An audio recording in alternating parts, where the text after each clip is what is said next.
नमस्कार, स्वागत है आपका एबीपी गंगा में। मैं हूं अवधेश और 10 के दस्तावेज की शुरुआत करते हैं बड़ी खबर के साथ। 2023 के पद्म पुरस्कारों का ऐलान हो गया है। मुलायम सिंह यादव को मरणोपरांत पद्म विभूषण पुरस्कार दिया जाएगा। 6 हस्तियों के लिए पद्म विभूषण सम्मान का ऐलान किया गया है। 9 हस्तियों को पद्म भूषण से सम्मानित किया जाएगा। 91 हस्तियों को पद्मश्री से सम्मानित किया जाएगा और लोक सेवा के लिए नेताजी मुलायम सिंह यादव को पद्म भूषण सम्मान दिया जाएगा।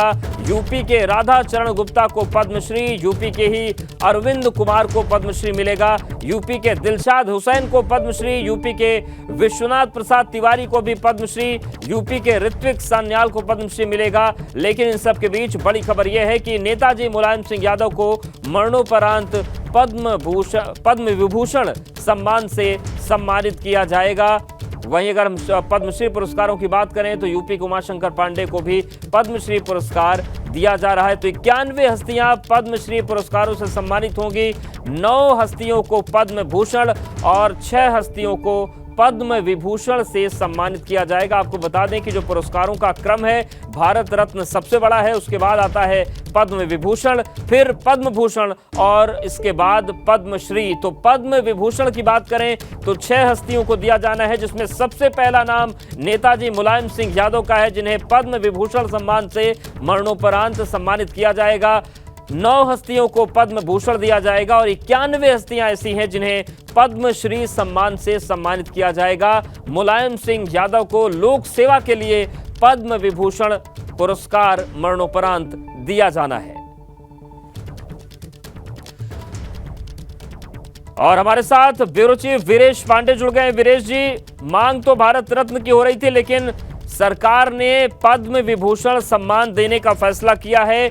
लोक सेवा के क्षेत्र में जो दलगत राजनीति होती है उससे उठते हुए और नेताजी के योगदान को, संघर्ष को सम्मान देते हुए समाजवादी विचारधारा को सम्मान करते हुए, मुलायम सिंह यादव के प्रति आदर व्यक्त करते हुए, उनके व्यक्तित्व के अनुरूप उन्हें सम्मान मिला है। आप याद करिए कि पद्म विभूषण दूसरे नंबर का नागरिक सम्मान है और ऐसे में जब देहावसान हुआ अरुण जेटली जी का तो उन्हें पद्म विभूषण मिला। सुषमा स्वराज जी का उन्हें पद्म विभूषण हुआ। लाल कृष्ण आडवाणी को भी पद्म विभूषण से सम्मानित किया गया है।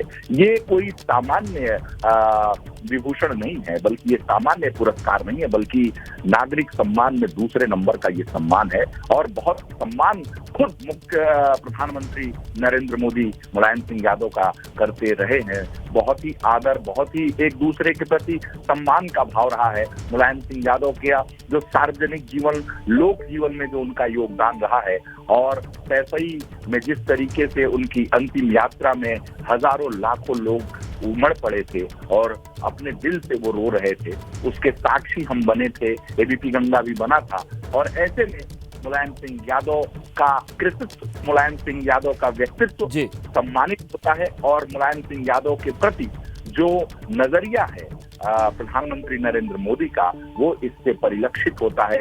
पार्टी से, भेदभाव से अलग हटकर व्यक्ति के व्यक्तित्व और उसका समाज में योगदान क्या है, लोक जीवन में उसका योगदान क्या है, लोगों का उस व्यक्ति के प्रति आस्था क्या है और आस्था और उसका क्या कृतित्व। बिल्कुल, ये तमाम चीज। लेकिन वीरेश जी, क्योंकि राजनीति है तो एक सवाल आपसे मैं राजनीतिक पूछूंगा, हालांकि राजनीति है या नहीं है, लेकिन मुलायम सिंह यादव जी को जो मरणोपरांत पद्म विभूषण दिया गया है, ये केवल सम्मान का प्रतीक है या फिर 2024 के लिहाज से भी कुछ सध सकता है? मैं एक जिज्ञासु के तौर पर आपसे पूछ रहा हूं। देखिए, लोकतंत्र है और ये चुनावी राजनीति यहाँ होती है, तो हर वो कदम अगर राजनीतिक दृष्टि से देखा जाता है और हर वो पुरस्कार राजनीतिक दृष्टि से देखा जाता है। जब प्रणब मुखर्जी को मिला था तो उसे बंगाल चुनाव से लगाकर देखा गया था, बंगाली वोटों को अपनी तरफ करने के हिसाब से देखा गया था। अब मुलायम सिंह यादव को जो दिया गया है उसमें राजनीति करने वाले राजनीति कर सकते हैं, यादव वोटों को लुभाने के लिए और उत्तर प्रदेश में और ज्यादा घुसपैठ करने के लिए, दलितों के साथ साथ यादव वोट पर भी अपना वर्चस्व बनाने के लिए, उनके प्रति मन में सॉफ्ट कॉर्नर रखने के मुलायम सिंह यादव को ये सम्मान दिया गया है। लेकिन मुलायम सिंह यादव का जो व्यक्तित्व, कृतित्व और सामाजिक जीवन में योगदान रहा है, उसके अनुरूप ये पुरस्कार उन्हें दिया गया है। मुलायम सिंह यादव सर्वमान्य नेता के तौर पर, धरती पकड़ नेता के तौर पर, जन नेता के तौर पर और कर्मठी नेता के तौर पर पूरे देश में विख्यात रहे। बिल्कुल, और उनको सभी ने उनका दिल से सम्मान किया भी। बहुत धन्यवाद वीरेश जी हमारे साथ जुड़ने के लिए, बातचीत करने के लिए। अविनाश भी हमारे साथ जुड़ गए हैं। अविनाश, 6 पद्म विभूषण हैं, 9 पद्म भूषण है, 91 पद्मश्री हैं। उत्तर प्रदेश और उत्तराखंड से क्या महत्वपूर्ण नाम सामने आ रहे हैं? देखिए उदेश, अगर बात करें जिस तरीके से 106 व्यक्तियों को कुल आज पद्मश्री और पद्मभूषण और पद्मभूषण अवार्ड से सम्मानित किया गया, उनमें से अगर बात करें तो 7 व्यक्तियों को पद्मश्री मिला है जो कि उत्तर प्रदेश के रहने वाले हैं। वहीं अगर बात करें तो एक व्यक्ति यानी कि मुलायम सिंह यादव को मरणोपरांत पद्म विभूषण से सम्मानित किया गया, यानी कुल 8 पद्म पुरस्कार उत्तर प्रदेश के हिस्से में आए हैं। उत्तराखंड के हिस्से में अगर बात करें तो उत्तराखंड के हिस्से में कोई भी व्यक्ति को पद्म पुरस्कार इस वर्ष का नहीं मिला है। उत्तर प्रदेश से जरूर कुछ बेहतर खबरें आई, जिसमें अगर बात करें तो दिलशाद हुसैन जो कि उत्तर प्रदेश के रहने वाले हैं, उनको कला के क्षेत्र में पद्मश्री मिला है। इसके अलावा राधा चरण गुप्ता जो कि साहित्य और शिक्षा के क्षेत्र में पद्मश्री मिला है। अरविंद कुमार को विज्ञान और तकनीक के क्षेत्र में पद्मश्री मिला है। उमा शंकर पांडे को सामाजिक कार्यों के लिए पद्मश्री मिला है। वहीं सात्विक सन्याल को कला के क्षेत्र में पद्मश्री पुरस्कार मिला है। विश्वनाथ प्रसाद तिवारी को शिक्षा और साहित्य के क्षेत्र में पद्मश्री मिला है। ये उत्तर प्रदेश के वो नाम हैं जिनको पद्मश्री सम्मान से सम्मानित किया गया, और इनमें से कई नाम ऐसे हैं जिनको उनके क्षेत्र के, उनके एरिया के लोग तो बेहतर तरीके से जानते हैं, लेकिन पूरी यूपी में उस तरीके से उनकी अमिट छाप नहीं है। क्योंकि प्रधानमंत्री नरेंद्र मोदी ने जिस तरीके से साधारण व्यक्तियों को भी पद्म पुरस्कार से सम्मानित करने का निर्णय लिया था, क्योंकि उनके जो कार्य हैं वो असाधारण होते हैं, तो उसकी छाप इस बार के पद्म बिल्कुल। लेकिन इस फहरिस्त में अविनाश, उत्तराखंड में किसी के हिस्से में ये पद्म सम्मान नहीं आया, ये उत्तराखंड के लिए निराशा वाली बात हो गई।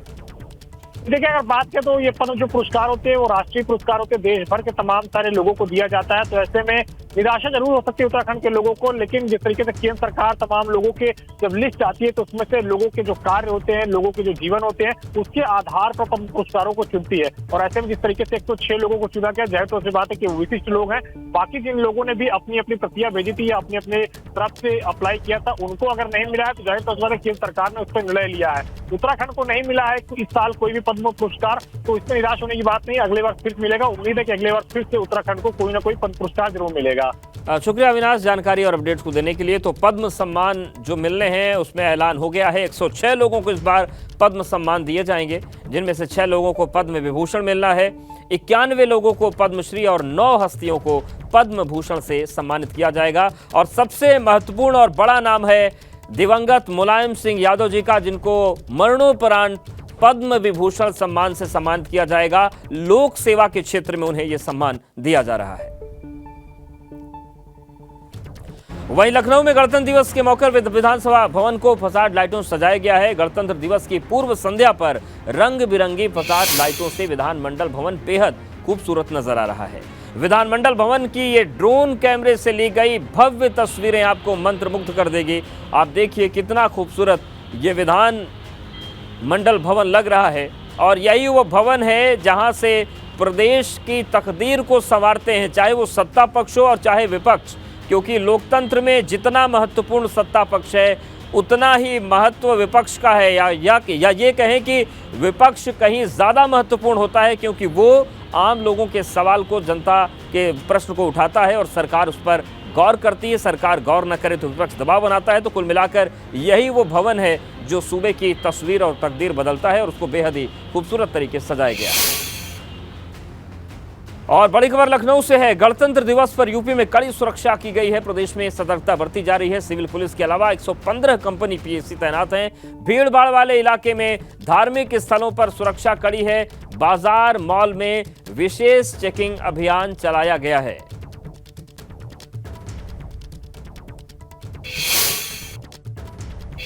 प्रदेश में विशेष सतर्कता बरती जा रही है। हमारे जो सामरिक दृष्टिकोण से महत्वपूर्ण प्रतिष्ठान है, भीड़ भाड़ वाले स्थल है, पूजा स्थल है, इन सभी जगहों पर विशेष सतर्कता बरती जा रही है। हमारे जो पीएसी है वो टोटल लगभग 115 कंपनी का डिप्लॉयमेंट सिविल पुलिस का अतिरिक्त किया गया है। गस्टेड ऑफिसर्स को लगातार भ्रमणशील रहने तथा फुट पेट्रोलिंग के आदेश दिए गए हैं। इसके अतिरिक्त मॉल इत्यादि में लगातार चेकिंग की जाती है। इस वर्ष पुलिस महानिदेशक महोदय ने एक अभिनव प्रयोग किया है। 26 जनवरी में राष्ट्रीय कार्यक्रमों के बाद से जो भी बॉर्डर के हमारे गांव, चाहे वो इंडो नेपाल बॉर्डर के हों या विभिन्न प्रांतों से जुड़े हुए जो गाँव, वहाँ जोन, रेंज, जिला एवं जिले के सभी अधिकारी एक गांव में कैंप करेंगे। गोरखपुर में भी सघन चेकिंग अभियान चलाया गया। कैंट थाना पुलिस ने चेकिंग की। मल्टीप्लेक्स मॉल में चेकिंग की गई है और रंगीन रोशनी से सरकारी इमारतें जगमगाने लगी। तो हर तरफ सघन चेकिंग अभियान भी चल रहा है और लोकतंत्र का ये महापर्व है, तो ऐसे में साज सजावट भी की गई है। ये गोरखपुर की तस्वीरें भी हम आपको दिखा रहे हैं, जहां पर चेकिंग अभियान चलाया गया। कैंट थाना पुलिस ने चेकिंग की। मल्टीप्लेक्स मॉल में चेकिंग अभियान चलाया गया और रंगीन रोशनी से सरकारी इमारतों को जगमग कर दिया गया है।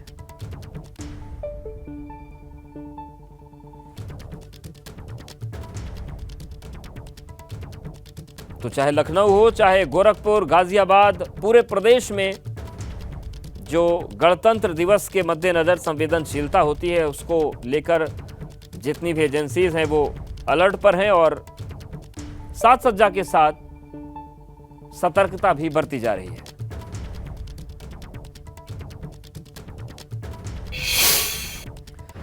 गाजियाबाद में गणतंत्र दिवस के मौके पर चेकिंग अभियान चलाया गया। इंदिरापुरम इलाके में पुलिस ने सुरक्षा का जायजा लिया। एसीपी स्वतंत्र कुमार सिंह ने जायजा लिया। एसपी ने मॉल में सुरक्षा व्यवस्था को देखा और होटल्स में भी सुरक्षा के मद्देनजर चेकिंग अभियान चलाया गया है। तो दिल्ली एनसीआर का महत्वपूर्ण ये जिला है और यहां पर भी चेकिंग अभियान चलाया गया। इंदिरापुरम इलाके में पुलिस ने सुरक्षा का जायजा लिया। गणतंत्र दिवस के चलते गाजियाबाद की अगर बात की जाए, नोएडा की अगर बात की जाए, एनसीआर की बात की जाए तो हाई अलर्ट है। उसी हाई अलर्ट के चलते हर जगह, सभी जगह जो पुलिस है, पुलिस लगातार अपनी चेकिंग कर रही है। जितने भी मॉल्स हैं उनमें डॉग स्क्वाड की मदद ले रही है और लगातार एक सर्च ऑपरेशन चलाया जा रहा है कि कहीं कोई ऐसी घटना ना घटित हो जाए जो कि गणतंत्र दिवस के मौके पर एक बड़ी घटना घट जाए। बात करने के लिए हमारे साथ एसीपी स्वतंत्र सिंह हैं। आप बताइए कि क्या इनपुट है आप लोगों के पास? जिस तरह से देख रहा हूँ कि लगातार आप लोग डॉग को लेकर लगातार चेकिंग कर रहे हैं। अगर बात की जाए मॉलों में या मेट्रो स्टेशन पर, सभी जगह एक चेकिंग अभियान चल रहा है। देखिए कि जैसा सबको पता है कि कल गणतंत्र दिवस का मौका है और एनसीआर काफ़ी इस मामले को लेके इस एनसीआर रेंज में हम लोग सजगता बरत रहे हैं कि जो भी इनपुट है हमारे पास, उसके साथ साथ हम लोग जो है होटल की चेकिंग हो रही है, रेलवे स्टेशन की चेकिंग हो रही है, बस स्टैंड्स की चेकिंग हो रही है, होटल में आने वाले जो लोग रुके हुए हैं उनकी चेकिंग की जा रही है, साथ में मॉल्स की चेकिंग हो रही है कि इनके साथ साथ हम लोग तत्पर हैं कि हम गणतंत्र दिवस को सकुशल और सुरक्षित मनाएं। दिल्ली का जो भी क्षेत्र है या दिल्ली से सटा हुआ जो क्षेत्र है, बॉर्डर हो चाहे मॉल्स हो, सभी जगह एक चेकिंग अभियान चलाया जा रहा है और लगातार पुलिस है वो पूरी तरीके से मुस्तैद दिखाई दे रही है। गाजियाबाद से एबीपी गंगा के लिए मैं शक्ति सिंह। वहीं अमरोहा में भी गणतंत्र दिवस के मौके पर प्रशासन अलर्ट है। गणतंत्र दिवस के मौके पर पुलिस ने चेकिंग अभियान चलाया। हाईवे से आने वाले वाहनों की चेकिंग हो रही है और एसपी के निर्देश पर जिले में संदिग्ध वाहनों की चेकिंग जारी है। तो प्रदेश के अलग अलग जिलों में सतर्कता बरती जा रही है। अमरोहा में भी गणतंत्र दिवस के मौके पर प्रशासन अलर्ट है। गणतंत्र दिवस के मौके पर पुलिस ने चेकिंग अभियान चलाया और एसपी के निर्देश पर जिले में संदिग्ध वाहनों की चेकिंग की गई। हाईवे से आने जाने वाले वाहनों की चेकिंग हो रही है और हर उस पॉइंट को चेक किया जा रहा है जो संवेदनशील माना जाता है। और बिजनौर से भी खबर है, जहां पर गणतंत्र दिवस के मौके पर अलर्ट जारी किया गया है। जिले में पुलिस ने अभियान चलाया, सघन चेकिंग अभियान चला और सभी 22 थाना क्षेत्रों में यह अभियान चलाया गया। बस, ट्रेन, होटल में चेकिंग की गई, सार्वजनिक स्थानों पर भी चेकिंग की गई है। तो पूर्व, पश्चिम, अवध, जहां की भी बात करें, हर जगह यह सतर्कता बरती जा रही है। और बदायूं में भी पुलिस ने चेकिंग अभियान चलाया। गणतंत्र दिवस के मौके पर यह चेकिंग अभियान चला। रेलवे स्टेशन, रोडवेज पर चेकिंग की गई। शहर के मुख्य इलाकों पर खास निगरानी की जा रही है।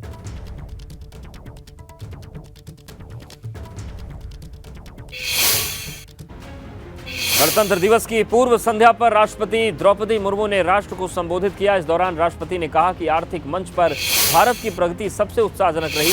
पिछले साल भारत विश्व की 5वीं सबसे बड़ी अर्थव्यवस्था बन गया। वैश्विक महामारी कोरोना ने दुनिया के देशों को प्रभावित किया। शुरुआत में कोविड-19 से भारत की अर्थव्यवस्था भी प्रभावित रही कोविड-19 से, लेकिन भारत ने अपनी विकास यात्रा को फिर से शुरू किया। देशवासियों, सर्वोदय के हमारे मिशन में आर्थिक मंच पर हुई प्रगति सबसे अधिक उत्साहजनक रही है। पिछले साल भारत दुनिया की 5वीं सबसे बड़ी अर्थव्यवस्था बन गया। ये उल्लेख करना जरूरी है कि ये उपलब्धि आर्थिक अनिश्चितता से भरी वैश्विक पृष्ठभूमि में प्राप्त की गई है। वैश्विक महामारी चौथे वर्ष में प्रवेश कर चुकी है और दुनिया के अधिकांश हिस्सों में आर्थिक विकास पर इसका प्रभाव पड़ रहा है। शुरुआती दौर में कोविड-19 से भारत की अर्थव्यवस्था को भी काफ़ी क्षति पहुंची। फिर भी सक्षम नेतृत्व और प्रभावी संघर्षशीलता के बल पर हम शीघ्र ही मंदी से बाहर आ गए और अपनी विकास यात्रा को फिर से शुरू किया। बड़ी खबर लखनऊ से है, जहां पर बिल्डिंग हादसे को 24 घंटे से अधिक हो गए हैं। जिन 16 लोगों का रेस्क्यू किया गया उसमें से 12 लोगों को सिविल अस्पताल लाया गया था, जिसमें 2 लोगों की मौत हुई। एक घायल अमीन हैदर को डिस्चार्ज कर दिया गया है, जबकि 9 लोग अभी भर्ती हैं। उधर केजीएमयू के ट्रामा सेंटर में भी 2 लोगों का इलाज अभी चल रहा है। तो 16 लोगों का कुल रेस्क्यू हुआ था और सिविल अस्पताल में 12 लोग लाए गए थे। और अब आपको हादसे के चश्मदीदों से रूबरू करवाते हैं। जिस वक्त हादसा हुआ, इरफान और आशु इसी अपार्टमेंट के एक घर की बिजली ठीक कर रहे थे, तभी अचानक से भीषण विस्फोट की आवाज आई और इसके बाद सब कुछ धुआं हो गया। एबीपी गंगा ने जब उनसे बात की तो खौफ उनके चेहरे पर साफ देखा जा सकता था। अलाया अपार्टमेंट में उस वक्त कुछ लोग मौजूद थे जो बिजली का काम कर रहे थे। क्या हुआ और कैसे जान बचाई, इनसे बात कर लेते हैं। क्या नाम है आपका? इरफान सर। इरफान साहब, क्या करते हैं? जी, मैं इलेक्ट्रीशियन हूँ, मैं बिजली का काम करता हूँ। क्या कर रहे थे आप? किस फ्लोर पे थे? कहाँ थे आप? मैं फ्लोर पे नहीं था, भूमि तल पे था, ग्राउंड फ्लोर पे, बेसमेंट नहीं था। मैं जब वहाँ पहुँचा हूँ करीब 6 बज रहा होगा। हाँ, तो जब मैं अंशु जी को यहाँ पहुँचा तो अंशु जी से कहा कि मैम को बता दीजिए कि आके बता दे यहाँ पे प्रॉब्लम क्या हुई है। तो उन्होंने मैम ने ये बोला कि आपको सब मालूम, आप देखिए उसको सही करिए, मैं थोड़ी देर में आती हूँ। तो मैंने उसको समझ लिया कि इनके यहाँ प्रॉब्लम क्या है, किस वजह से लाइट नहीं आ रही। फिर मैंने अंशु जी से कहा जाइए मेरे टूल्स बाइक से प्लास लेकर के आइए।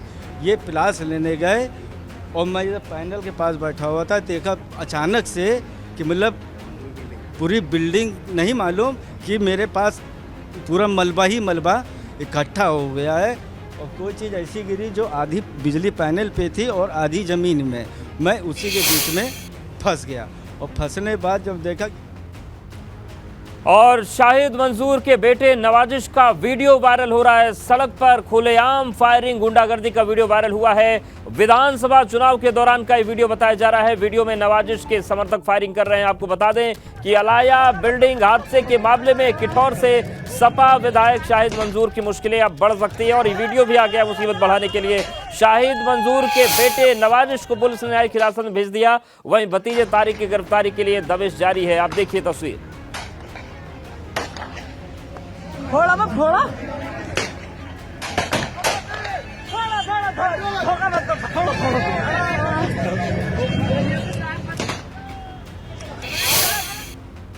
और 10 के दस्तावेज में फिलहाल इतना है।